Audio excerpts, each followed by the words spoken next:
नमस्कार व्यूअर्स, और आप सब लोग कैसे हैं। आशा करती हूँ आप सब लोग अच्छे होंगे, स्वस्थ होंगे और मेरा शिव पुराण का पाठ अवश्य देखते होंगे। तो आइए सबसे पहले हम जान लेते हैं कि कल तक हमने कहाँ तक जाना था। बालक उपमन्यु ने अपने मामा के बेटे को जब दूध पीते देखा तो उसे दूध की इच्छा हुई, और क्योंकि उतना धन ना होने के कारण उसकी माता उसको दूध नहीं दे पाई, तो फिर वो उपासना के लिए शिव की उपासना के लिए निकल गए और उन्होंने उपासना की। और उनसे प्रसन्न होकर भगवान शिव इंद्र का रूप धारण करके आए और उन्होंने कहा कि तुम शिव की आराधना मत करो, मेरी आराधना करो। इस पर उपमन्यु नाराज़ हो गए। तो कल तक यहाँ तक था, अभी हम इसके आगे चलेंगे। मैं आपको बता दूं कि ये पाठ एक शुभ कार्य है, मंदिर के लिए कर रही हूँ, और इसमें मैं आप सब लोगों का सहयोग चाहती हूँ कि आप सब लोग सहयोग करें, सब्सक्राइब करें, लाइक करें और शेयर करें।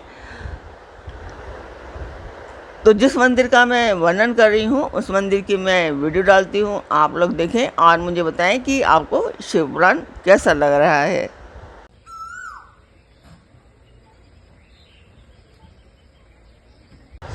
तो मंदिर की वीडियो आपने देखी, आपको पाठ कैसा लग रहा है कमेंट बॉक्स में मुझे अवश्य बताएं। तो अब हम चलते हैं आज के पाठ पर। स्वागत करती हूँ मैं आप सभी का अपने इस कार्यक्रम शिव पुराण में।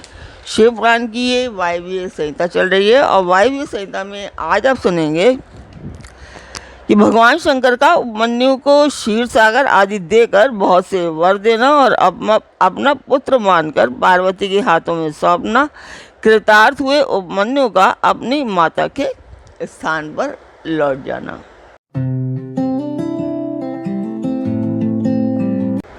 तो यहाँ पर वायु देवता कह रहे हैं कि देवी पार्वती के साथ महादेव जी वहाँ वृषभ पर आरूढ़ दिखाई दिए, तो वे अपने गणाध्यक्षों तथा त्रिशूल आदि दिव्यास्त्रों से घिरे हुए थे।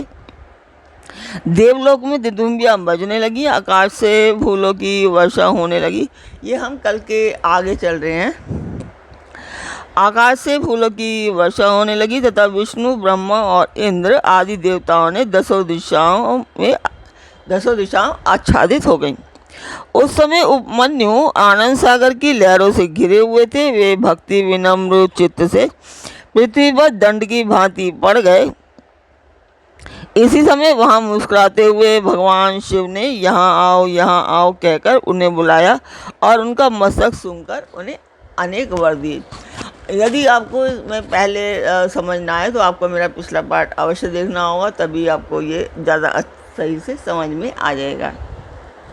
तो शिव बोले कि वत्स, तुम अपने भाई बंधुओं के साथ सदा इच्छा अनुसार भोज्य पदार्थों का भोग करो। दुख से छूटकर सर्वथा सुखी रहो। तुम्हारे हृदय में मेरे प्रति भक्ति सदा बनी रहे। महाभाग उपमन्यु, ये पार्वती देवी तुम्हारी माता है। आज मैंने तुम्हें अपना पुत्र बना लिया और तुम्हारे लिए क्षीर सागर प्रदान कर दिया। केवल दूध का ही नहीं, मधु, दही, अन्न, घी, भात तथा फल आदि के रस का भी तुम्हें समुद्र दे दिया।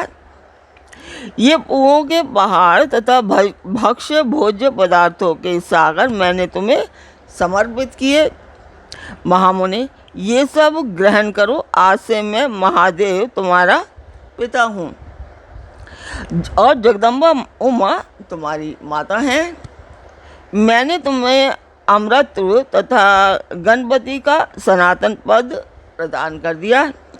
अब तुम्हारे मन में जो दूसरी अभिलाषाएं हों उन सबको तुम बड़ी प्रसन्नता के साथ वर के रूप में मांगो। मैं संतुष्ट हूँ, इसलिए वह सब दूंगा। इस विषय में कोई अन्यथा विचार नहीं करना चाहिए। तो वायु देवता कहते हैं कि ऐसा कहकर महादेव जी ने उन्हें दोनों हाथों से पकड़कर हृदय से लगा लिया और मस्तक सूंघकर कहते हुए देवी की गोद में दे दिया कि यह तुम्हारा पुत्र है।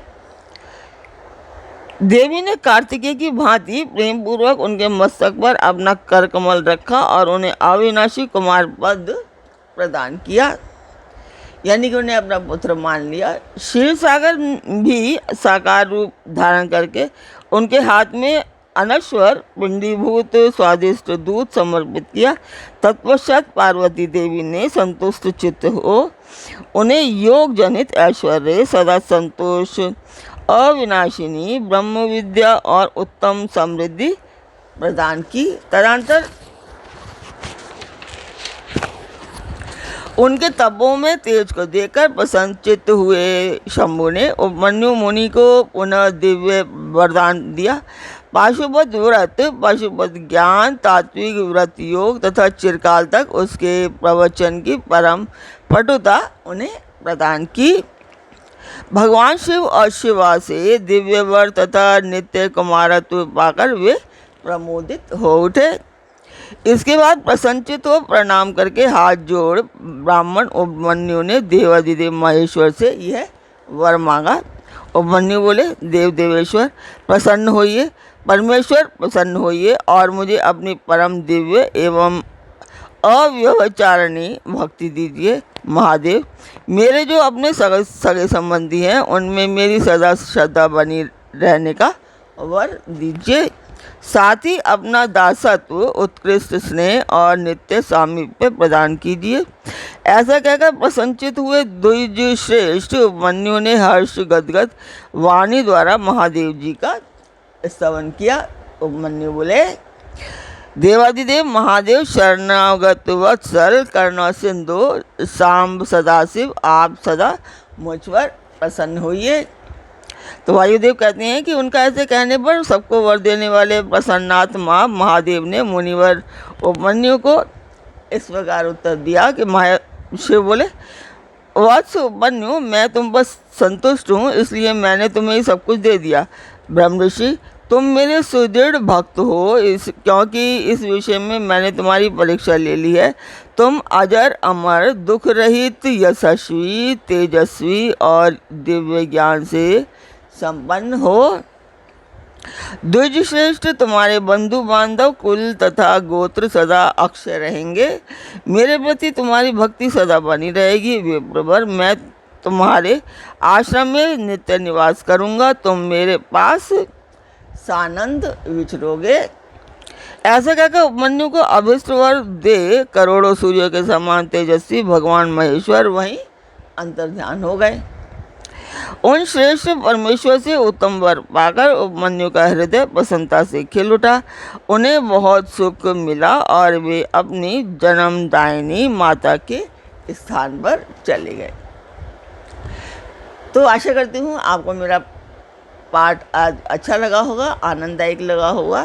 तो शिव की आराधना से सब कुछ मिलता है। जैसे उपमन्यु को भी मिला, उसने भी कठिन तपस्या की थी।